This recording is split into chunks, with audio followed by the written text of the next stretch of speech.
obviously Coach Smart and them have done an unbelievable job. And I think this is the best football team that we've played since I've been at Cincinnati. And I might catch a little bit. We played Ohio State last year but it was the second game of the season. I don't think that they were, or didn't think they were, where they were by the end of the year. But this is a really good football team. Again, the same thing, all three phases with incredible players and athletes. It's going to be a great challenge. But I think for us and our program, for me as a coach and our guys as players, the only way you can measure yourself and what you've grown to be and what you've done is to play against the best. Thanks, Matt. I appreciate it. Just want to say thanks again to Gary and his staff. I've known these guys so long. They've always done such a tremendous job with the Chick-fil-A Peach Bowl. I've been part of my entire career, which we've mentioned a lot during the week, having played in it, coached in it, and been a part of it.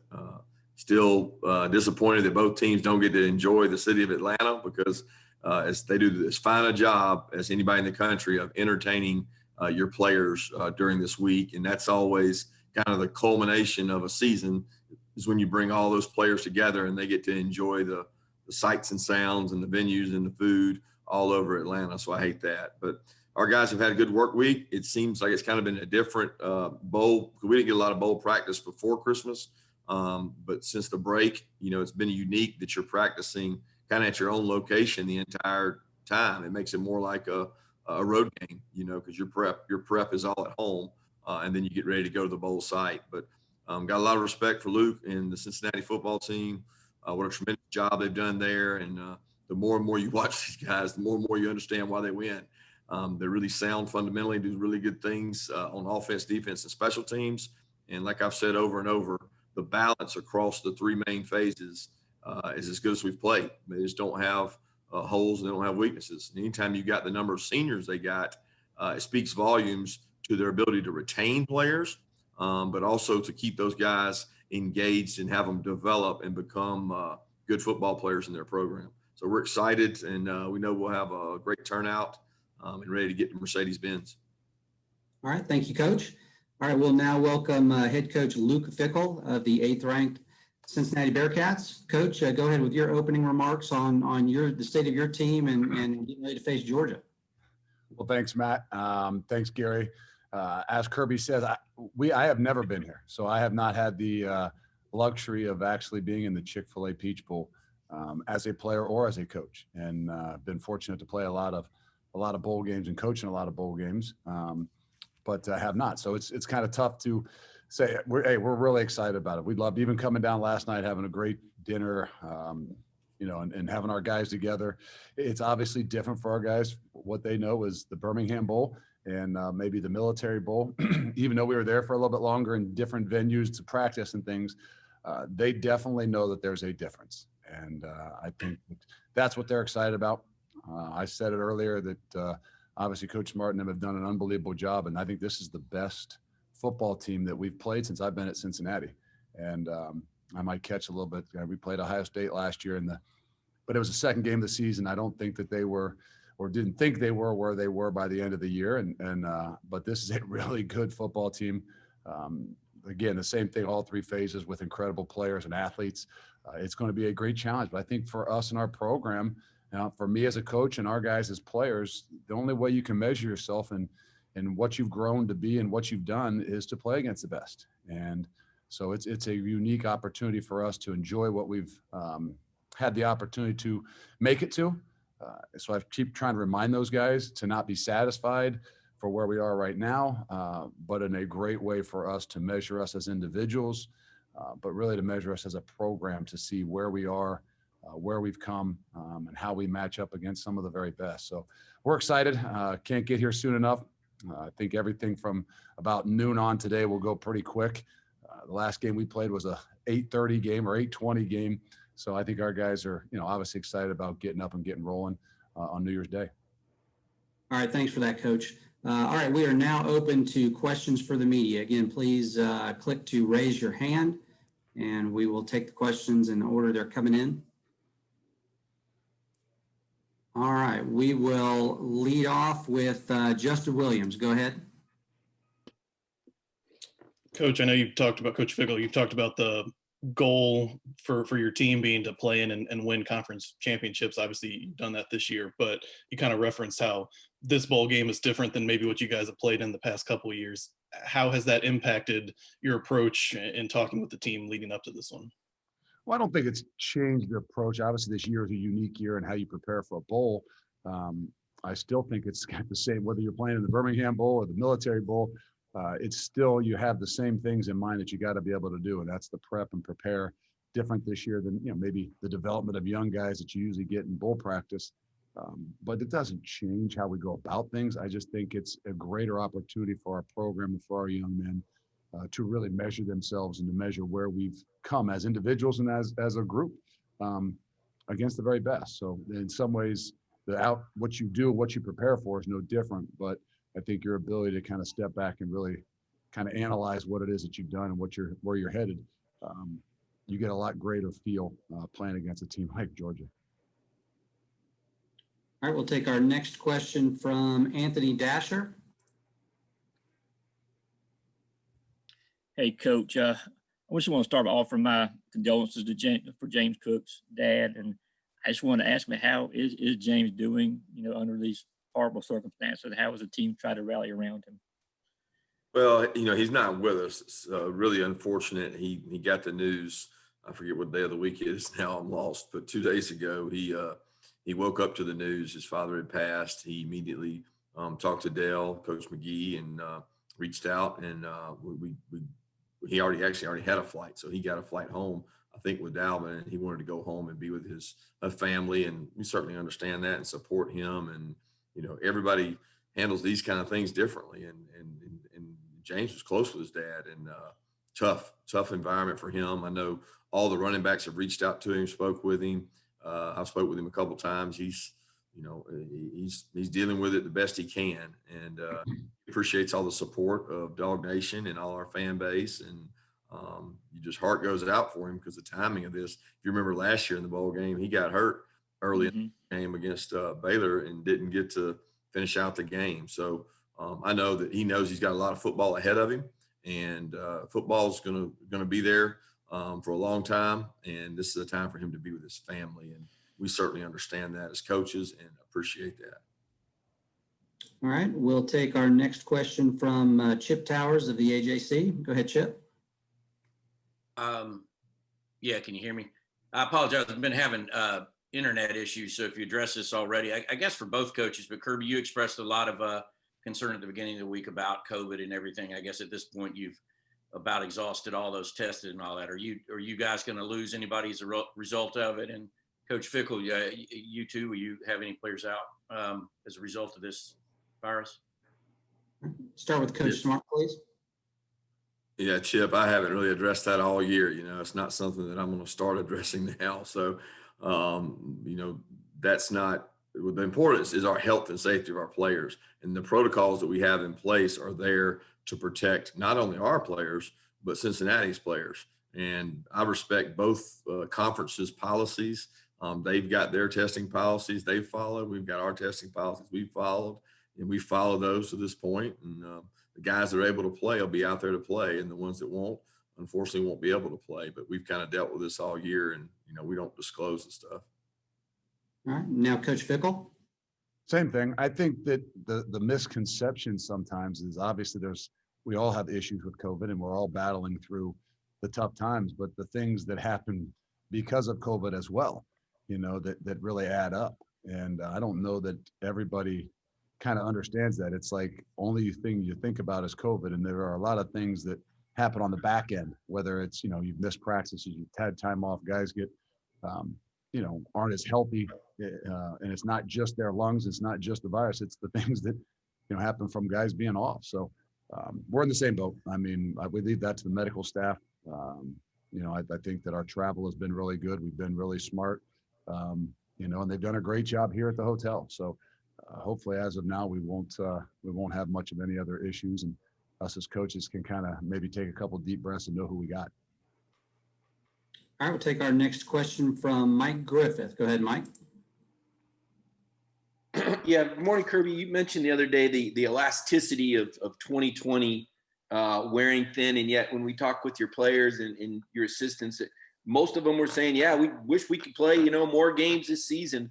Can you speak to that resiliency and what's happened for your program? It seems like the end of the year, you guys have caught some momentum. And then also the black jersey decision. I mean, was that you or was that your leadership group that decided they wanted to wear those? You'll have to ask Gary Stokan about that decision. That came from the higher powers that be. But as far as the elasticity, and I think that all our players would rather have played a complete season. We got one game kind of taken from us that we weren't able to play, and certainly would have liked to have played that. I mean, if you asked the kid players, they would have liked to have played the non-conference opponents we had in terms of, starting out with UVA. I think they're always going to say they want to play.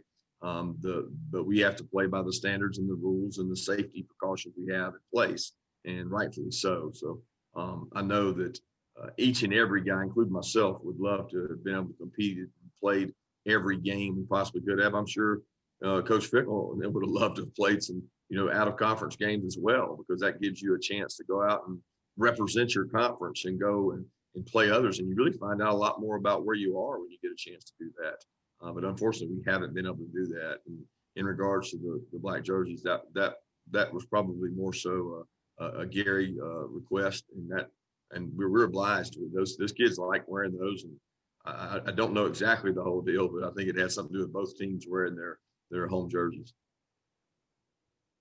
All right, we'll take our next question from Vance Levy from Bulldog Illustrated. Go ahead. Yeah, first of all, this is for both coaches. Congratulations on navigating what had to be a long 9 or so months. And again, questions for both coaches. Are you in favor of moving to an 8-game playoff? And then a question that you'll probably answer, is there one aspect of of who you'll be playing tomorrow that worries you the most? All right, we'll start with Coach Fickell this time.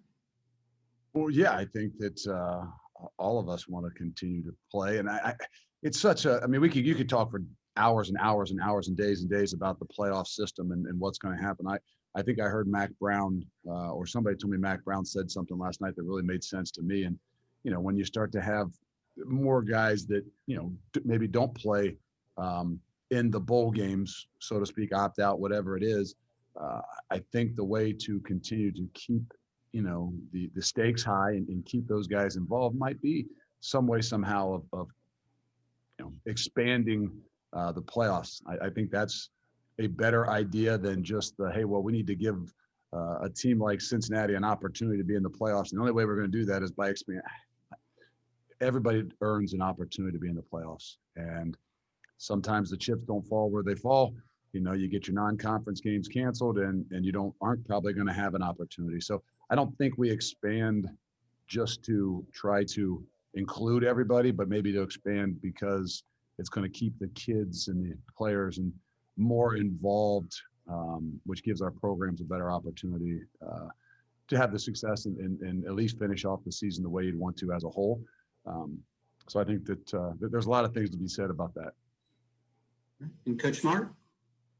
Yeah, I would concur with Luke. I mean, I've always been of the opinion the decisions and the outcomes and the championships and the trophies should be decided on the field. And it's harder and harder every year to agree that it's decided on the field because there's, somebody arguably that's left out. And I always go back to the year that we were in it, and, Alabama sits at home and doesn't play in an SEC championship game. They're the 4 seed. You could argue that in fact may have helped them with one less game, but they won a national championship from a 4 seed, and what's to say that the 5th seed, 6th seed, or 7th seed doesn't get hot, doesn't play well, doesn't have an opportunity to win. But the problem I have is where that clear line leads to what number that is. To say that it's just 8 because that's, double 4, I think you're going to have major issues at 9 and 10, because if you'd done that this year, you could argue that Luke and I would be sitting here saying that we should be in. So you're going to have to pick a number. But if we're going to do it, I would be much more in favor of saying, all right, let's go to 12, and have 8 teams play out. And maybe the first 4 get a bonus or a bye or something like that. But I just would rather go further than 8 if we're going to do it. I certainly think that if they did that, somebody within that back 5, 6, 7, 8 is going to win a national championship at some point, and that's giving everybody a realistic shot. I mean, at the end of the day, how are all college sports decisions made? You know, they're done on the field. They're done in a championship environment, and we're one of the few that's not done that way. So it makes it different, and I'm sure people can argue just the opposite of that as well. All right, we'll take our next question from Seth Emerson from The Athletic. Go ahead, Seth. Mainly for Kirby, the fans, when it comes to players that haven't played a lot, that get more exposure in this bowl, we'll see the game itself. Is there as much, if not more, value in these guys getting more practice reps leading up to the game? I'm not understanding your question. You're saying an example of last year, a guy that plays in. I mean, in general, we're going to see guys playing a little bit more than they did during the season, like Zamir and Lewis maybe did in last year's bowl. But do guys in this situation get as much? Is there as much value in practice reps as there is in what we see on the field in the actual game? I don't think so, because those guys, like last year, you take Lewis and Zamir, they would have got a ton of practice reps in bowl practice last year. Okay, like we don't just practice the ones, obviously, right? We practice everybody, so they would have been with the twos, and they would have got a lot of reps, same amount of work. I mean, sometimes in bowl prep before we get ready for the game, we actually do more reps with the twos because the ones have had the body of work. They've played the most snaps. So in a traditional bowl year, we would double up on the 2s and 3s. They would get more work, okay? And then in the game, the ones would end up playing more. And I also think you can't value that practice experience they get over that game experience they get. So I would argue that the game experience is what's so valuable because they get tons of practice experience. What they don't get is that game experience, that the nerves of I've got to go out there and be the guy. And obviously every team in bowl season, because of injuries, COVID, opt-outs, whatever, there's going to be some guys that play probably more at one position than they have all year. And you find out a lot about them in these bowl games when they get an opportunity to go play. All right, we'll go next to Anthony Dasher. Hey, Coach, obviously this is going to be another year where your offensive line is going to feature a little different look with Ben not there and Trey's injury. Can you speak yet to how that's going to look Friday afternoon? Yeah, we've practiced a lot of combinations there. Trey was out. Trey was already for the last game, so that's not something new. We feel like Van Pran's grown up a lot over this time, and he's going to be able to play some at center and get some work. He's also worked at guard. Warren played in this game last year as a guard, but he played the last game at center. And Jamari has played a lot of guard last year, and he's also played tackle. So Xavier Truss, Roderick Jones, I'm excited to see all those guys go out and play. So I completely answered your question, Anthony. All right, we'll go for the next question. We'll go back to Justin Williams. Go ahead, Justin. Coach Fickell, you're going to be excited to answer this question too. Jared Dokes and James Wiggins were a little bit banged up in the title game a couple weeks ago. Do you have any updates on their status heading into tomorrow? Well, we've got another practice today, so we usually don't make those decisions till after the practice today to see how they are. But that's kind of some of those things that I was talking about earlier about everybody just talks about COVID, and there's a lot of other factors that even come along with maybe some of the COVID. James Wiggins coming back from COVID and being off for 14, 15 days. That's what we saw happen with him in the last game. So we don't know. I mean, we still got some time left, and we'll go out there and practice today and see who we've got. All right, we'll take our next question from Anthony Patterson. Go ahead, Anthony. Hey, Coach Kirby and Coach Luke. My question was for both of y'all. Just with 2020, how the season's played out with the pandemic, college football, and having to adjust. What lessons will both of your teams take from this season just moving forward, whether you win or lose? And just another question, the uniforms are nice. Fans are really liking it. Can your fan bases expect a little bit more moving forward, even though it's a little early to say so? Start with Coach Smart. Yeah, the thing I would take from 2020 is mental agility. I mean, you just better be able to change. Walking on the practice field when you find out so-and-so's out, next guy's got to bump up and he had all the reps and the other guy's got to take them, and you literally found out at flex because it took them 27 hours to get the test results back. You better be able to adapt and change rapidly and never, ever, ever, ever, ever give up. You know what I mean? Like, don't quit on it. Just keep fighting, keep pushing through, because we're teaching our kids some valuable lessons. There's a lot of people in the world today, in America today, that have, I'm not going to say use COVID, maybe use the pandemic to maybe do less. These kids have actually done more.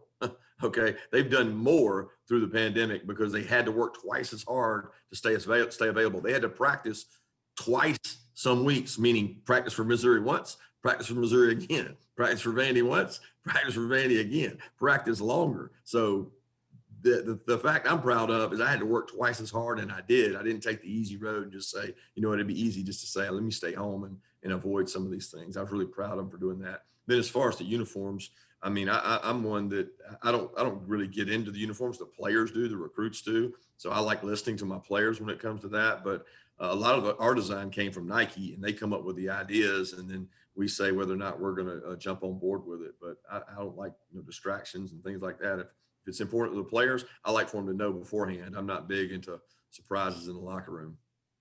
All right, and now from Coach Fickell, please.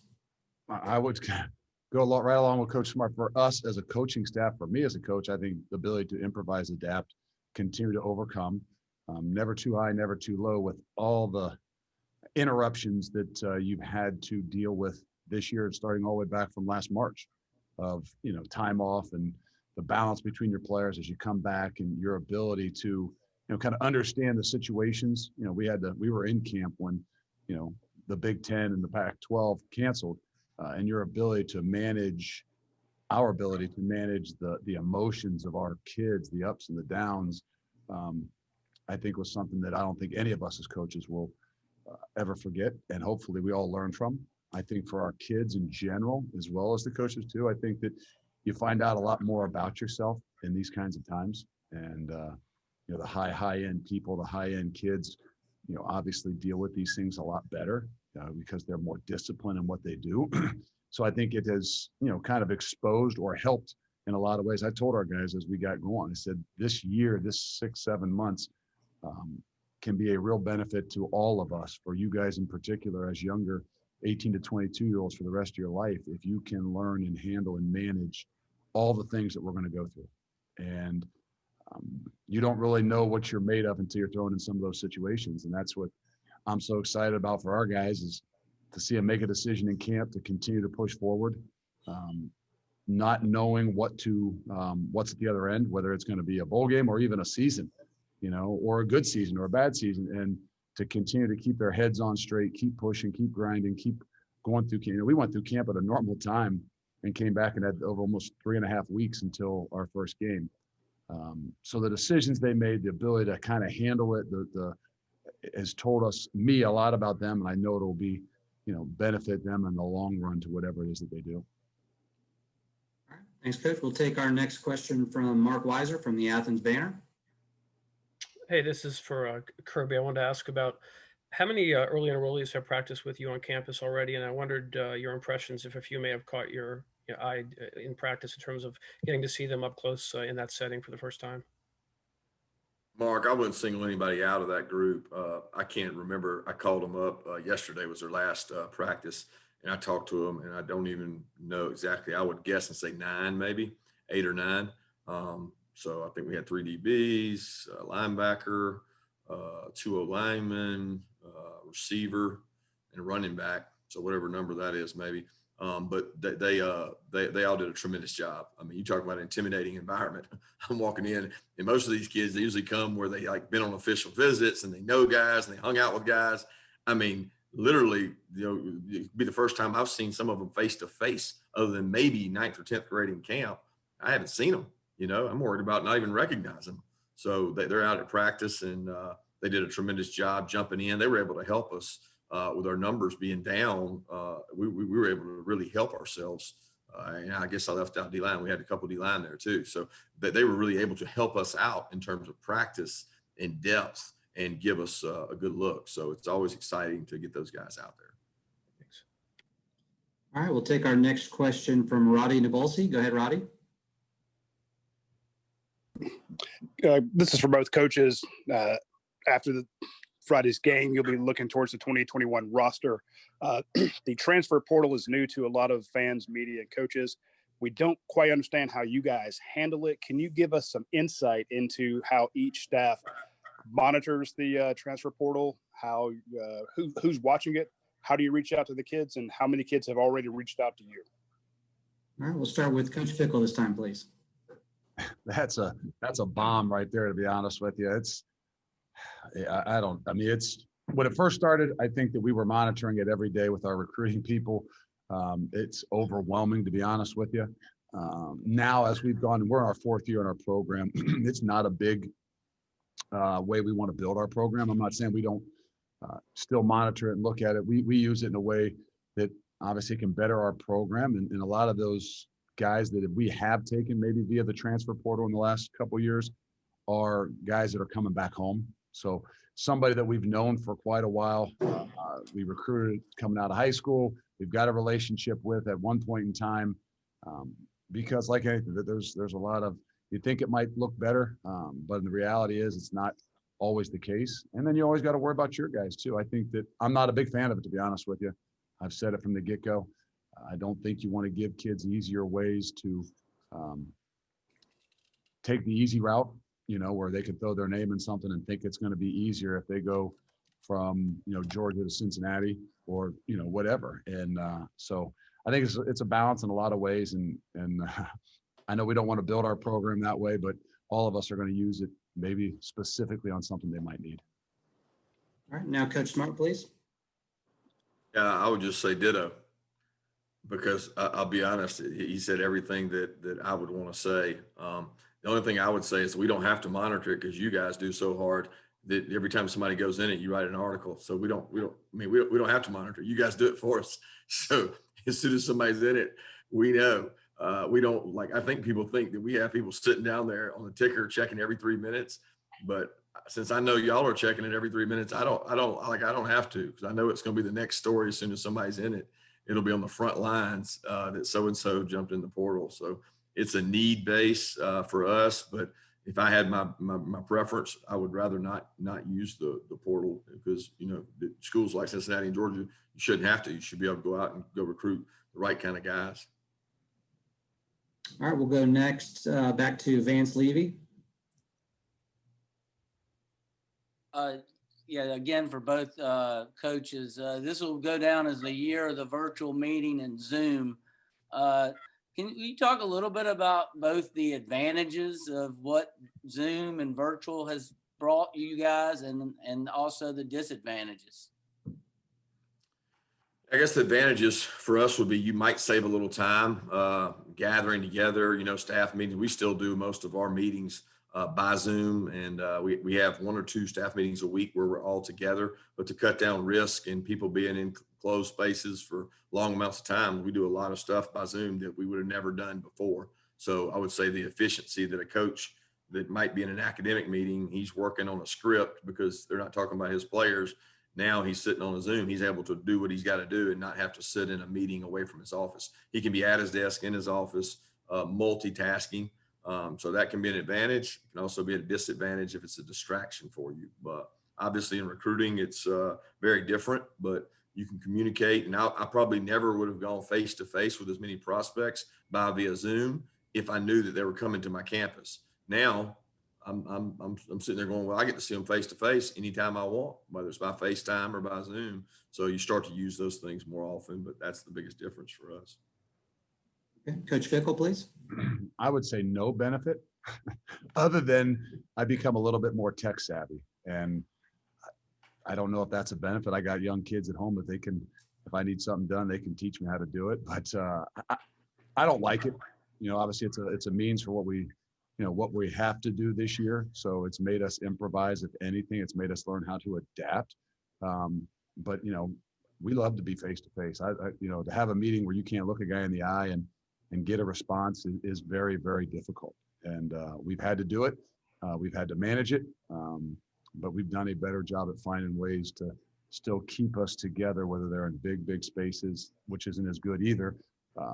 But have found those ways to, create other ways to communicate. And, big group meetings are just so tough on Zoom because you can't get, the responses, or you can't tell who's not sure what's going on based on a look. Same thing recruiting. I just, again, we have to do it, but I don't enjoy it. I don't think it's, whether it can help you with efficiency and maybe in time, to really build relationships and get to know people, I think is really, for me, it's difficult. I know the newer age kids are much more adapt to it, and heck, they find dates and things on Zoom and social media. I just, I don't think it's a good thing for us in our program, how we like to do things. All right, we'll take our next question, go back to Justin Williams from The Athletic. For Coach Fickell, kind of piggyback off the transfer question.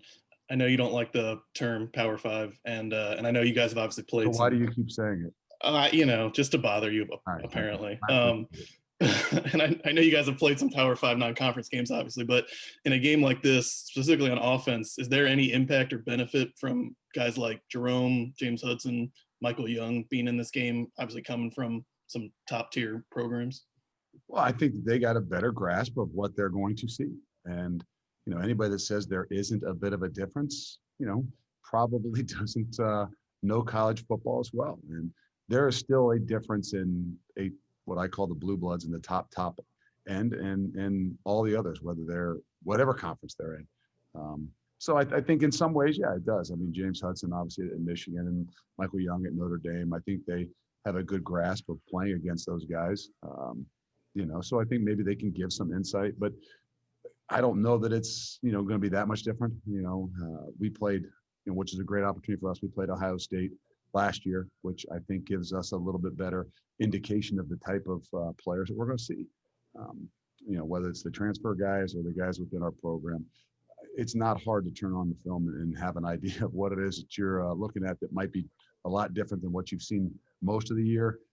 But that's what you love. If you're a competitor, what more could you ask for than to be able to measure yourself against the best? And that's what you challenge them for. All right, we've got time for a few more. So if you have a question, please raise your hand and get in the queue. We'll go next to Seth Emerson. Go ahead, Seth. For both coaches, I know this has been such an exhausting year. Do you know what you're doing after this game? Are you sending your players home for a while, or do you not want to risk that? And do you guys have any feel for what the next few months is going to look like in terms of an attempt to get back to normalcy, or is it too hard to predict? Start with Coach Smart this time, please. Well, I've got booked plans to go see juniors, seniors. I mean, I'm going to visit with guys on our roster, so it never stops, Seth. I mean, you know that as well as anybody. It's not, it's just the beginning of the next. So there won't be any time off in terms of that for us as a staff, because our 2021 team will be shaped, from the minute this game ends, it starts taking shape. Probably the second it ends, it begins to take shape. So we'll be visiting with guys, sharing time with their family, sharing information, making sure they can make good decisions in what they do.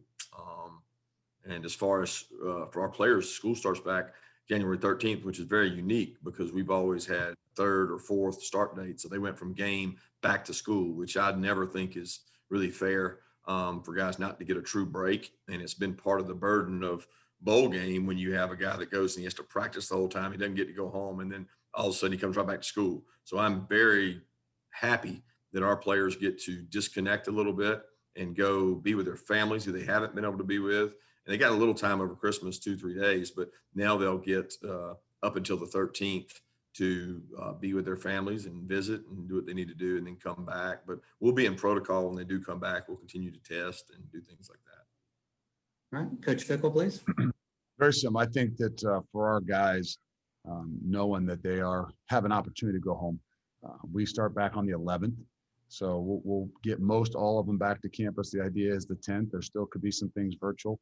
I mean, we got a guy that lives in Germany, is from Germany, so we're going to allow him to go home for 2 weeks. But it is a good opportunity for those guys that have been here, haven't really gone home, haven't really probably seen their families much at all, to have at least hopefully 9-10 days to be able to leave. For us as coaches, obviously you've got a list of plans of what you got to do. For the first time, I think we maybe have to do a little bit like what Coach Smart's got to do, and got to go visit with a few of our juniors just to see where they are and what they want to do. And the unique thing is I'm going to be visiting and going around and visiting with probably a few of our senior families as well, because of, some of the opportunities that they might have, which is going to keep us, probably a bit busy. I'm going to try to do it as much as myself to try to give hopefully some of these other guys an opportunity to get reacquainted with their families a little bit and decompress. We've got plans, the same thing. We don't know how it's going to look and what's going to happen, but our plans are to get rolling back again on the 11th at building this team and this program for the following season. And, I know they'll be different. I know it'll look a little different. I know there'll be some different protocols. And I think after a year like this, I know that we'll do some things a little bit different as well with the older guys as opposed to the young guys, because we got a long way to still go, especially with the young guys in our program, because we're going to lose a lot of really good seniors. All right, we've got time for 2 more questions. We'll go next to Charles Odom, and then we'll finish up with Chad Brendel. Go ahead, Charles. I hope I'm not breaking protocol here by asking to sneak in a question to Gary, but since Kirby said that you had input on the jerseys, I am guessing that had to do with TV. But can you comment on how that worked out? Kirby is too kind to me and giving me way too much credit. I know the Georgia Bulldogs had the opportunity to wear the uniforms they wanted. I've always professed to coaches and ADs in our kickoff games and bowl games, I just think the field looks great when you got both teams wearing colored uniforms. Looks great on TV, looks great on the field, but at the end of the day, both Coach Fickell and Coach Smart made their decisions on their uniforms. I guess I should say it was brought to me in a light that it was encouraged to be colored, and I'm assuming that we both couldn't be in red, so therefore somebody couldn't be in red. So that's the way it was presented to me. It wasn't a narrative where we died to wear black. It was more we had to wear one of our 2 dark colors, and that only gave us 2 options. And I'm a lot we'll like have the best Kirby. looking field on. I'm a lot like Kirby too. I find out when they do the reveal.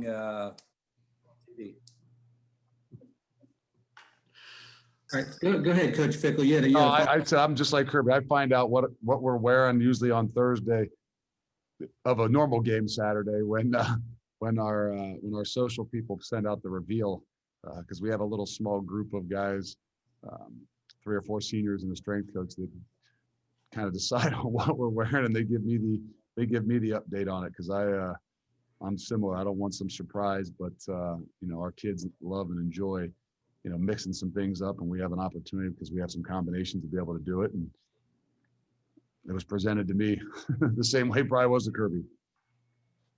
All right, we'll take our final question from Chad Brendel from the Bearcat Journal. Go ahead, Chad. Coach, you've mentioned the Ohio State game a couple times.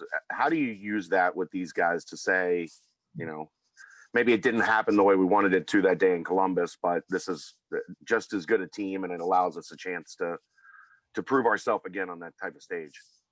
It's always a measuring stick. And I think this year, obviously being unique and the bowl game being unique, it's not as much of a bowl game experience, and unfortunate for our guys. So the experience is, hey, if you're a competitor, you get an incredible experience. If you were really excited about, we're missing out on some things that we could have done here in Atlanta and seen, which I feel bad for those guys, but the ultimately, if you are a competitor, you get an incredible experience of playing against the very best. And we had an opportunity last year to measure ourselves against some of the very best, and didn't do as well. So hopefully we learned as coaches and as players, there's some things you got to do a lot better when you're playing against the best. And all those experiences give us an opportunity, hopefully, to grow. And we'll find out if we did. All right, that'll wrap it up. Coaches, we thank you very much for your time. We appreciate it. Well done today.